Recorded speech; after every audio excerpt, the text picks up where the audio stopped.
오늘 본문은 혀를 다스리는 이유에 대해서 말하고 있습니다.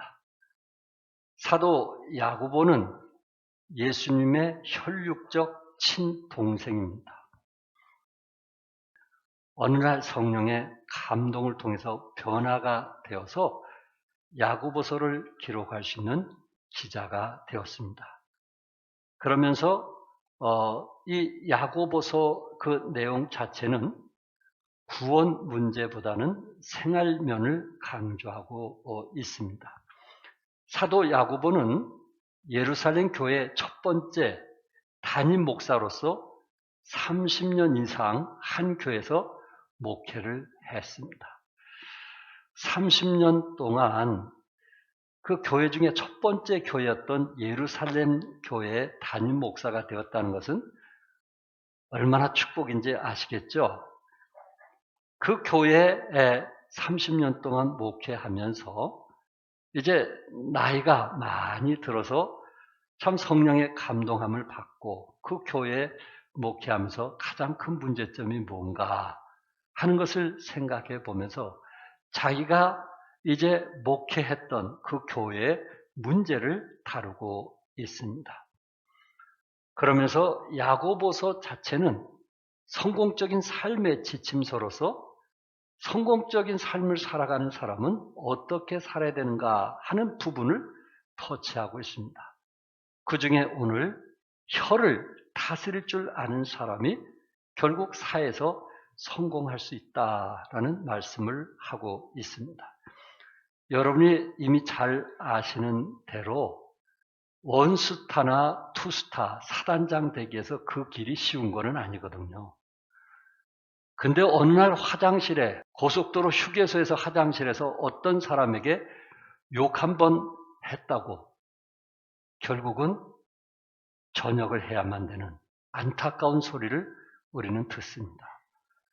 거기에 오르기까지 결코 쉽지 않는 삶이었는데 말 한마디 때문에 결국은 전역을 해야 되는 그런 아픔이 우리에게 있습니다.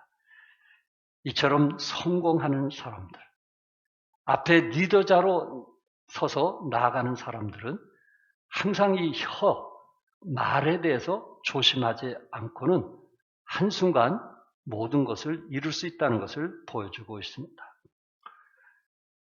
혀를 다스려야 될 이유는 첫째, 혀는 내 인생의 방향을 결정해 주기 때문에 그렇습니다. 1절과 2절 같이 한번 읽겠어요. 시작.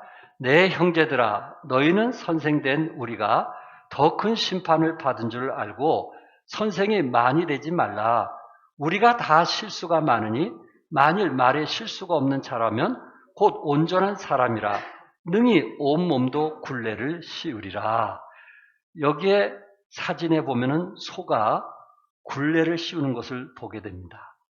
이 소는 여러분이 아신 대로 코에다가 굴레를 끼워가지고 어린 소년이 소를 잡아당기든지 좌로 우로 얼마든지 그 큰 소를 움직일 수가 있습니다.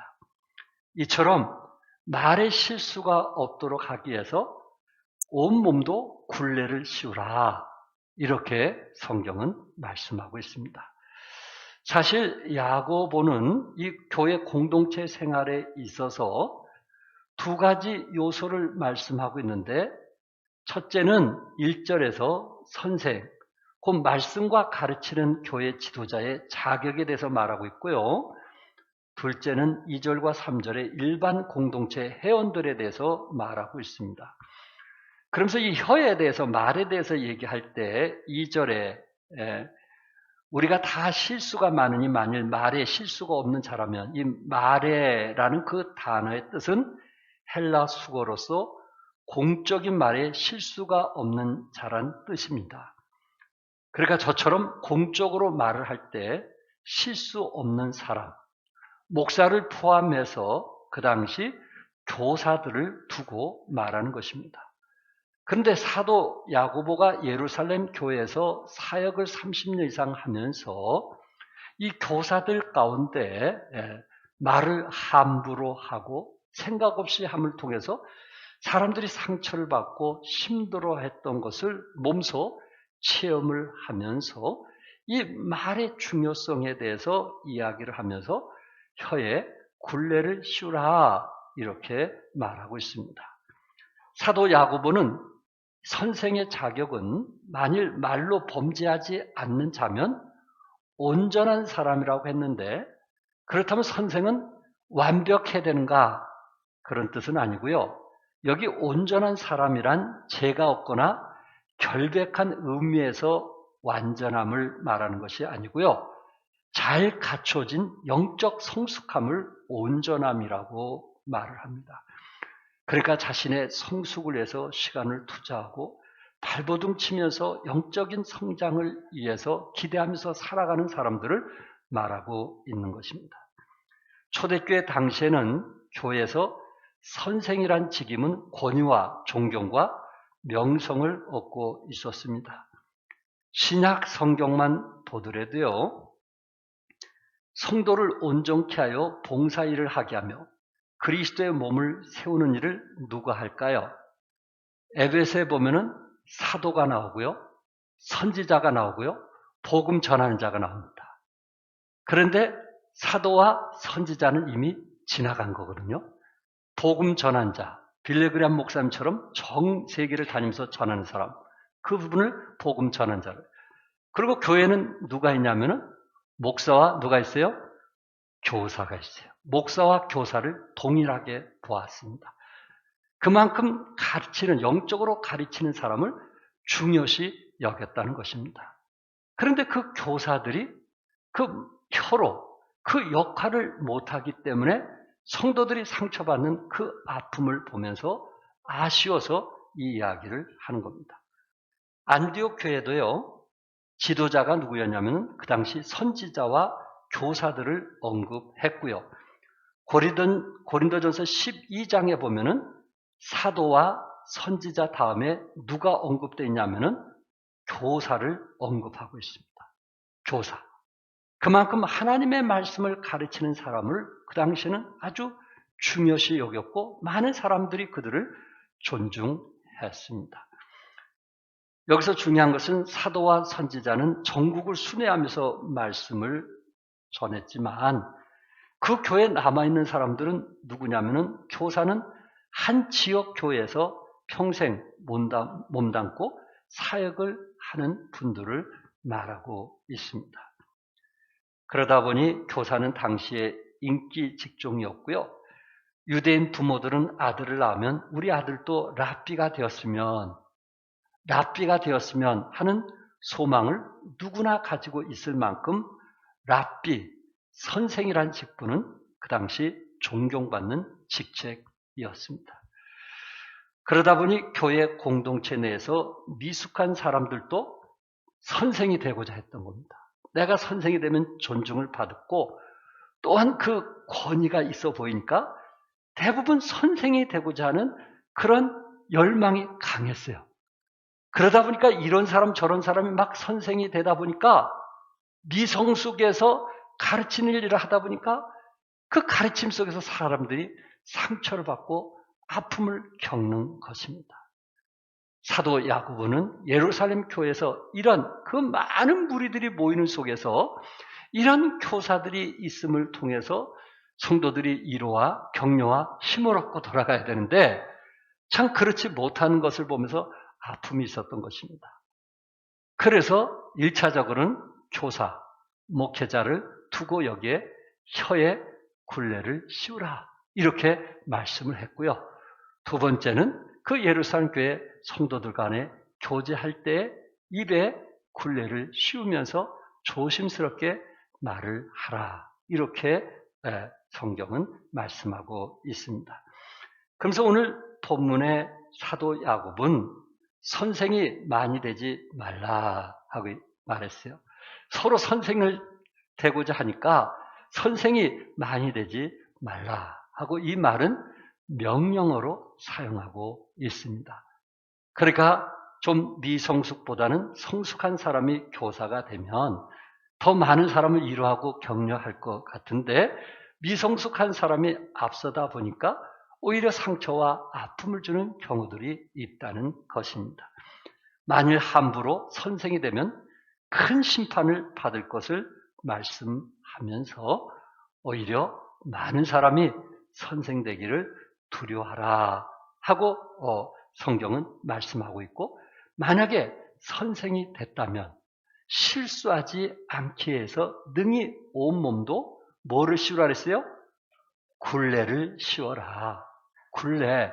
소가 이제 굴레를 씌운 것처럼 너희들도 이 굴레를 씌워라 하면서 소를 비유해서 말씀을 하고 있습니다. 3절에는 또 그 짐승 말을 비유해서 말하고 있는데, 우리가 말들의 입에 재갈 물리는 것은 우리에게 순종하게 하려고 그 온 몸을 제어하는 것이라. 소에게는 굴레라면은 말은 뭘 물리라고 했어요? 재갈을 물리라고 했어요. 여러분, 아무리 힘이 센 경마라 할지라도 그 위에 연약한 여자 기마수가 마리에 타서 힘센 말을 좌우로 움직이고, 또한 장애를 뛰어넘는 모습을 TV를 통해서 보았을 것입니다. 성인 남자 18명과 말 한 마리가 줄다리기를 하게 되는데, 결과는 남자들이 싱겁게 끌려 말의 승리로 끝났다고 합니다. 말의 속력을 말하자면요, 보통 경주마가 시속 65km를 달린다고 합니다. 그리고 말이라는 그 라틴어는 에쿠스라는 말입니다. 에쿠스란 말 많이 들었죠? 에쿠스.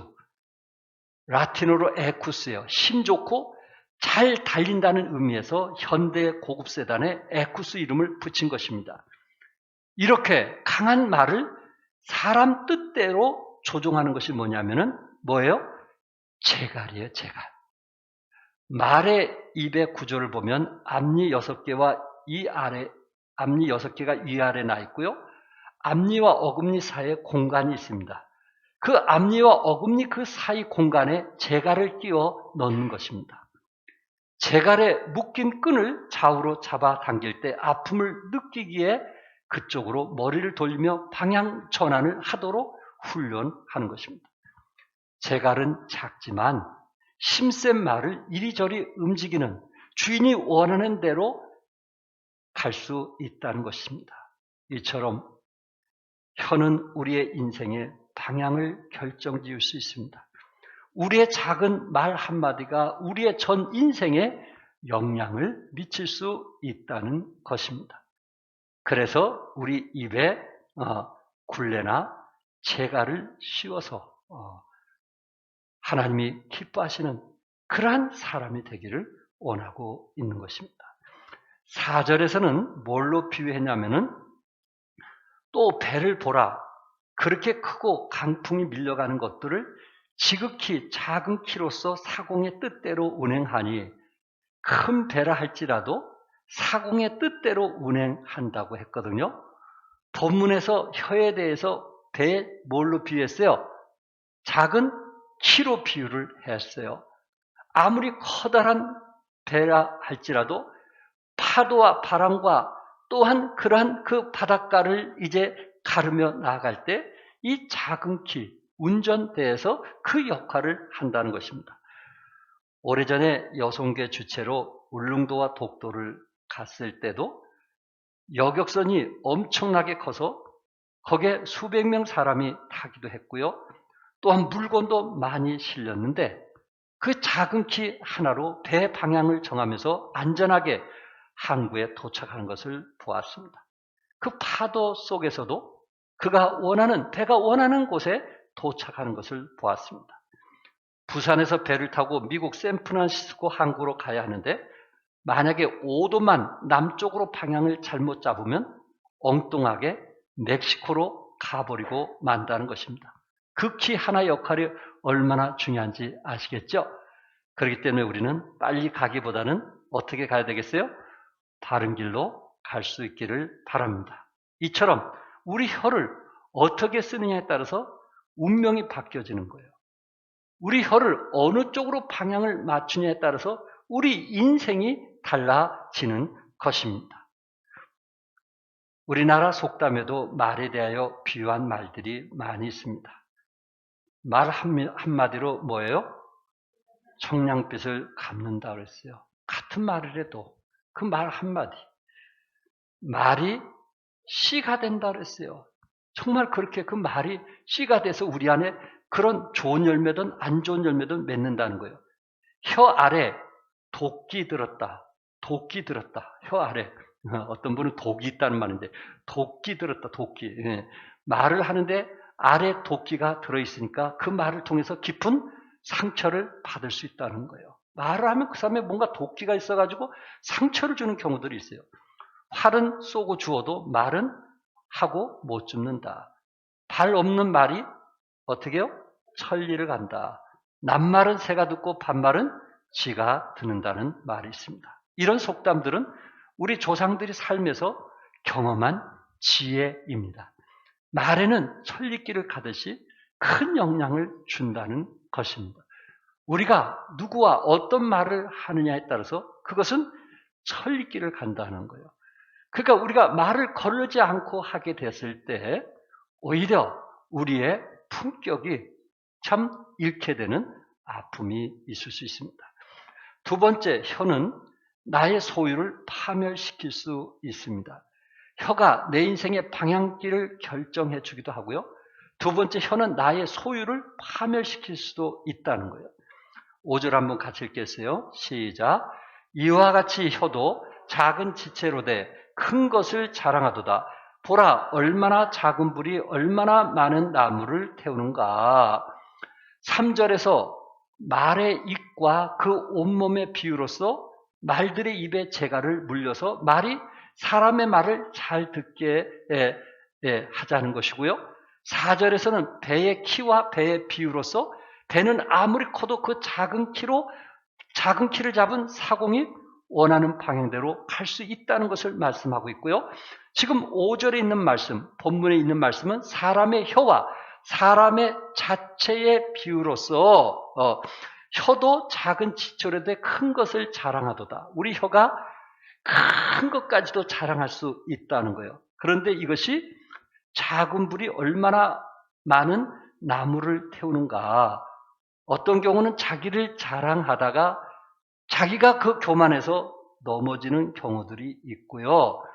어떤 사람 그 혀를 잘 놀려서 그 사람을 크게 돋보이게 할 뿐만 아니라 많은 사람을 감동을 주고 사회에 영향을 주고 역사의 흐름까지 바꿔 놓을 수도 있다는 것입니다. 여기서 혀는 뭘로 비유했어요? 불로 비유했어요. 불은 무서운 파괴력이 있듯이 우리가 가진 모든 소유를 파멸시킬 수도 있다는 것입니다. 작년 9월 9일 미국에서 강한 바람이 부는데 산에 불이 났습니다. 원인은 미국이 영상 40도, 50도 그 무더위에 자연적인 산불이 났다고 합니다. 캘리포니아 지역은 비가 거의 안 오는 사막 지역이기 때문에 사막 지역에 자라는 나무에 불이 붙으니까 삽시간에 수백만 평의 산이 타버린 것을 보았습니다. 결국 캘리포니아 중심으로 오리곤주와 워싱턴주까지 3개 주에 몇 주째 불이 났던 것입니다. 결국은 그 불이 서울의 3.3배, 남한의 20%의 면적이 불이 난 것입니다. 처음은 작은 불로 시작을 했을 것입니다. 그러나 몇 주 거치면서 그 산불이 확장되는 것을 우리는 TV를 통해서 보았습니다. 그 파괴력이 얼마나 무서운가 하는 것을 우리는 알고 있다는 것입니다. 이처럼 우리 혀는 뭘로 지금 비유했어요? 불로 비유했어요. 우리의 말이 큰 파괴력을 지니고 있다는 것. 그 사람을 세우던 그 사람을 무너뜨리던 우리의 혀가 그 일을 할 수 있다는 것입니다. 여러분, 이왕 인생 사는 거 내 말을 통해서 그 사람을 격려하고 세워서 크게 쓰임 받는다면 그보다 더 복된 삶이 어디 있겠어요? 그러나 나의 말을 통해서도 그 사람을 쓰러뜨릴 수도 있어요. 무너뜨릴 수도 있어요. 다시 일어나지 못하게도 할 수 있어요. 결국 나에게 오는 결과는 무엇입니까? 나에게 주어진 것은 뭐냐 말이에요. 결국은 하나님 심판뿐이 없을 것입니다. 6절에 혀는 곧 불이요 불의의 세계라. 혀는 우리 지체 중에서 온몸을 더럽히고 삶의 수레바퀴를 불사르나니 그 사른 것이 지옥불에서 나느니라. 삶의 바퀴를 불사른다는 말은 연쇄 반응을 일으킨다는 말입니다. 우리가 전혀 해로운 의도로 말한 것이 아님에도 불구하고 자칫하면 그 말이 막대한 피해로 연쇄 반응이 일어날 수 있다는 것입니다. 그래서 탈무드에서는 이런 말이 있어요. 말은 손이 없지만 손이 하는 일을 하며 사람을 죽이기도 한다. 그리고 말은 손을 넘어서기도 한다. 왜냐하면 손은 가까이 있는 사람만 해치고 죽일 수 있지만 말은 먼 데 있는 사람까지 죽일 수 있기 때문이다. 손보다 말이 더 무섭다는 것입니다. 7절과 8절에 여러 종류의 짐승과 새와 벌레와 바다의 생물은 다 사람이 길들일 수 있고 길들여 왔거니와. 짐승과 새와 벌레는 사람들이 길들여지는데 혀는 능히 길들일 사람이 어떻게 됐다고요? 없나니 쉬지 않은 악이요 죽이는 독이 가득한 것이라. 혀는 독과 같다 그랬어요. 뱀의 독은 몇 방울만으로도 사람을 죽일 수 있습니다. 우리의 말로 다른 사람을 내가 그런 마음을 가진다면 얼마든지 죽일 수 있어요. 혀는 치명적인 무기이기 때문에 그렇습니다. 세치의 혀가 5자 몸을 살리기도 하고 죽이기도 한다는 격언이 있습니다. 어느 날 독일의 시성이라 부르는 괴테집에 정치가, 문학가, 군인, 실업가 등 괴테 문학을 사랑하는 사람들이 모여 대화를 나눴다고 합니다. 시간이 길어지고 얘기가 오가다 보니까 자연 음담패설도 나오고 남의 흉을 보는 사람도 있었다고 합니다. 그때 괴테가 정색을 하며 여러분, 종이 부스러기나 음식 부스러기를 흘리는 것은 괜찮습니다. 그러나 남의 흉이나 음담패설은 용서할 수 없습니다. 그 더러운 말들은 모두 주워 가십시오. 그리고 다시는 그 더러운 것들을 제 집에 가져오지 마십시오. 남의 흉을 보는 것은 공기를 더럽히는 것입니다. 종종 우리는 이야기를 하다 보면은 남의 흉이나 음담 패설을 하는 경우들이 있습니다. 우리는 하루에 25,000마디든지 30,000마디 이상을 하게 되는데 그 말을 우리는 늘 듣고 사는 경우들이 많이 있습니다.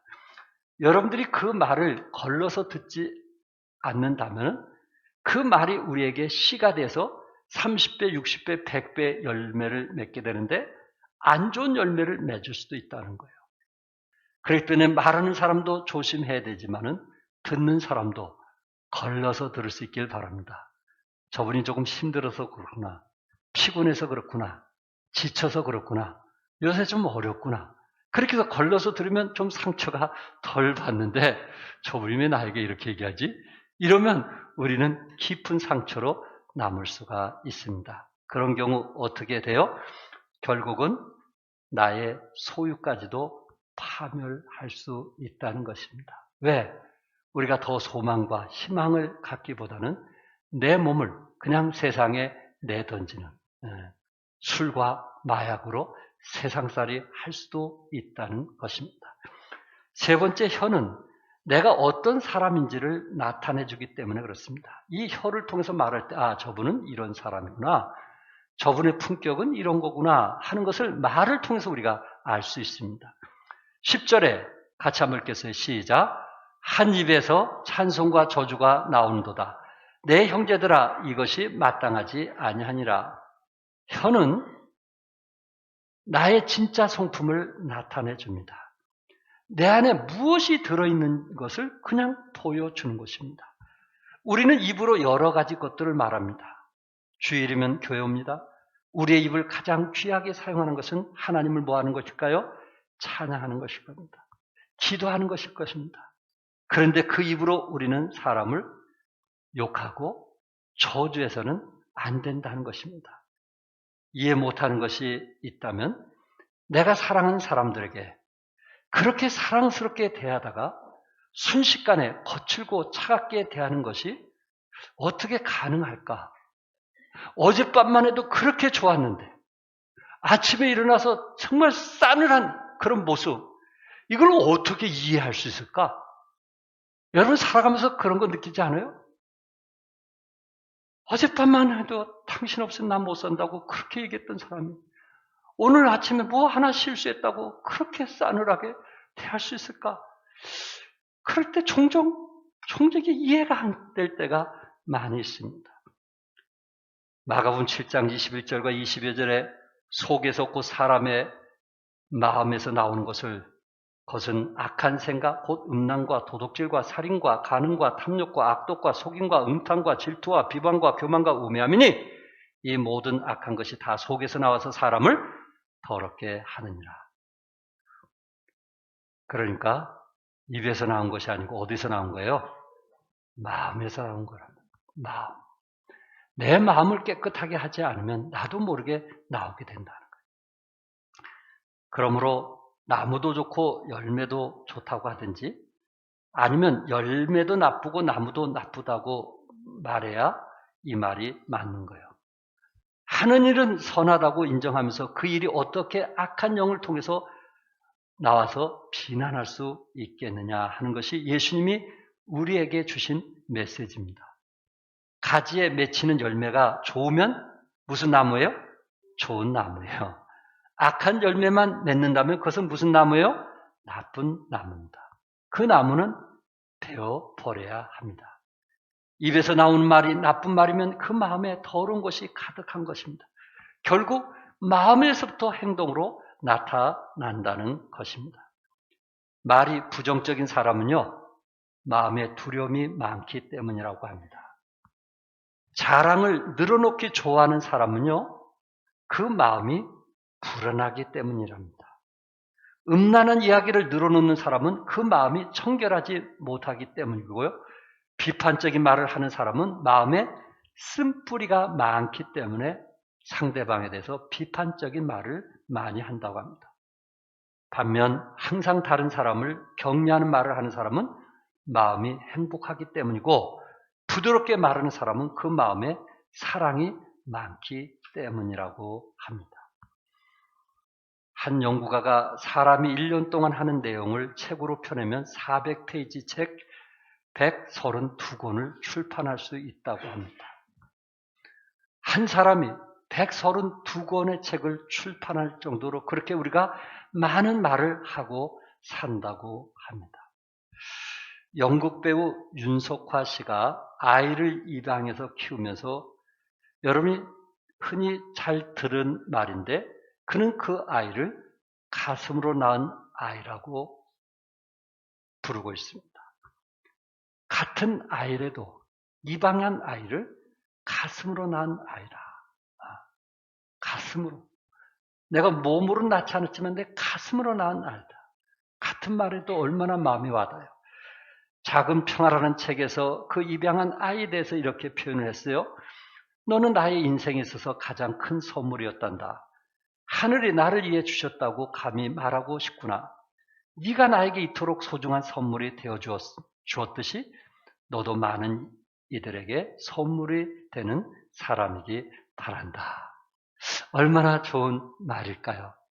우리가 그리스도 안에 살면서 우리가 한 입에 찬송과 저주가 나올 수 있을까?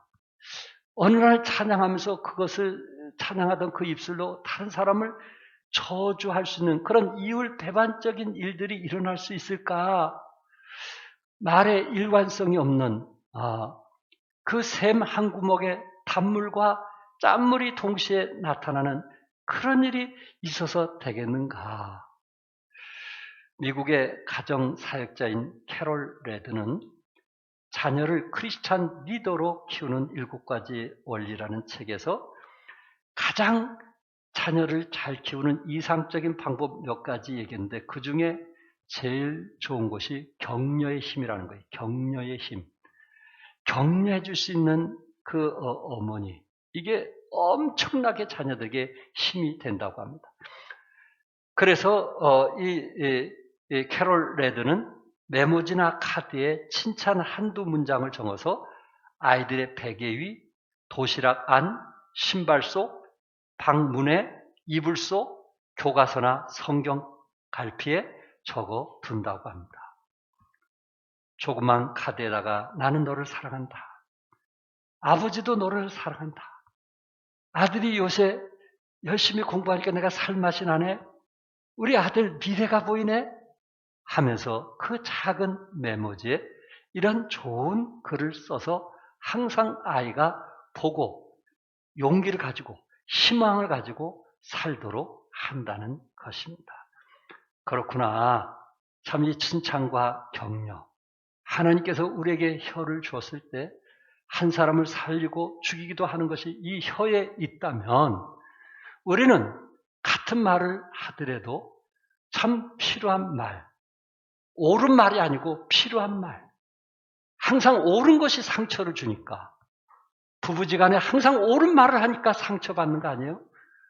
필요한 말, 적당한 말. 그것이 우리에게 필요하지 않겠는가. 11절, 12절 우리 같이 함께 읽겠어요. 11절, 12절 다 같이 시작. 샘이 한 구멍으로 어찌 단물과 쓴물을 내겠느냐. 내 형제들아 어찌 무화과 나무가 감람 열매를 포도나무가 무화과를 맺겠느냐. 이와 같이 짠물이 단물을 내지 못하느니라. 예. 사람의 입에는 선한 말과 악한 말. 조금 전에 선했더니 조금 후에는 악한 말. 좋은 말과 나쁜 말. 축복과 저주, 칭찬과 핀잔, 혹평과 호평, 격려와 결별, 진실과 거짓말이 번갈아 나올 때가 있다는 거예요. 일관성이 없다는 것이죠. 왜 혀는 자기 일만 보고 쏙 들어갈까요? 왜 일관성이 없을까요? 왜 한 입 가지고 두 말 할까요? 혀에 문제가 있는 것이 아니고 말의 근본이 마음이 악하기 때문입니다. 우리는 마음을 다독거려야 됩니다. 성령님의 지배를 통해서 인도함을 받아야 된다는 것입니다. 그래서 어떤 현인은 이렇게 말했어요. 위대한 마음을 가진 사람은 사상을 얘기해주면 좋아하고 평범한 마음을 가진 사람은 사건을 얘기해주면 좋아하고 협소한 마음을 가진 사람일수록 사람 이야기를 좋아한다. 위대한 마음을 가진 사람은 사상 이야기, 꿈 이야기, 비전 이야기, 이상 이야기, 우리의 어떤 기대, 장차 개발가 될 것이라고 하는 그런 얘기. 여러분은 어떤 얘기를 좋아하십니까? 비전과 꿈에 대한 이야기를 좋아하십니까? 그렇지 않으면 요새 정치 이야기를 좋아하십니까? 그렇지 않으면 사람 비판하기를 좋아하십니까? 우리는 비전과 꿈, 희망을 주고 그리고 소망을 주고 할 수 있다라고 하는 지금은 아니지만 할 수 있습니다. 할 수 있습니다. 하는 그런 삶, 그것이 우리에게 필요하지 않겠는가. 입술의 30초가 가슴에 몇 년이 된다 그랬어요? 입술의 30초가 가슴에 30년이 된다고 했습니다. 자기 입에서 나간 말은 불과 30초밖에 되지 않지만 어떤 사람은 30년 동안 평생 그 말을 담고 살아가는 분들도 있을 것입니다. 또한 저의 실수로 어떤 분이 30년 동안 담고 살았다면 용서해 주시기 바랍니다. 그럴 수 있어요, 충분히. 그 말을 잊어야 되는데 잊지 못하는 경우들이 있습니다. 삼성경제연구소의 조사에 의하면 부부 관계를 파경에 이르게 하는 말을 4가지로 분류했습니다. 첫째, 당신이 하는 게 늘 그렇지 언제 잘한 적이 있나? 이 말은 정말 끔찍한 말입니다. 그리스도인으로서는 해서는 안 될 비난의 말입니다. 둘째, 너나 잘해. 너나 잘해. 당신이나 잘해. 나에게 이러라 저러지 마. 당신이나 잘해. 이게 비난의 말이라고 합니다. 셋째, 주제 파악이나 잘해. 예, 당신 주제 파악이나 잘해. 이 말이 그 마음에 오랫동안 간직하게 된다는 것입니다. 넷째는 말대꾸하지 않는 겁니다. 혼자 아무리 얘기해도 나는 신경 안 쓴다고 하는 그러한 소통이 없는 그런 관계들을 말하고 있습니다. 결론적으로 말이란 형체도 없고 색깔도 없고 냄새도 없습니다. 그러나 비수보다 더 날카롭고 흉기보다 더 잔인한 힘으로 사람을 괴롭힙니다.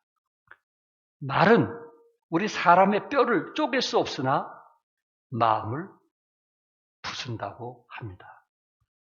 그렇기 때문에 우리 입술에 성경이 말씀한 대로 파수꾼을 세워서 우리가 좀 이 파수꾼을 통해서 말을 할 때 좀 더 격려와 위로와 또한 세워주는 그런 그리스도인으로 산다면 얼마나 좋을까. 같은 말을 해도 말을 할 때는 창조적이고 건설적이고 전진할 수 있고 나아질 수 있는 말을 할 수 있다면 얼마나 좋을까. 평생 사역하면서 성도들을 위로하는 말을 한다면 얼마나 좋을까. 우리 삶 속에 성공과 축복과 형통하게 되는 역사가 이 말을 통해서 이루어지기를 바랍니다. 입술에 성령의 기름 부음을 받으시고 창조적이고 긍정적인 말, 일관성 있게 축복하는 말이 되어서 건강하고 행복한 그리스도인이 되시기를 주님의 이름으로 축복합니다. 기도하겠습니다.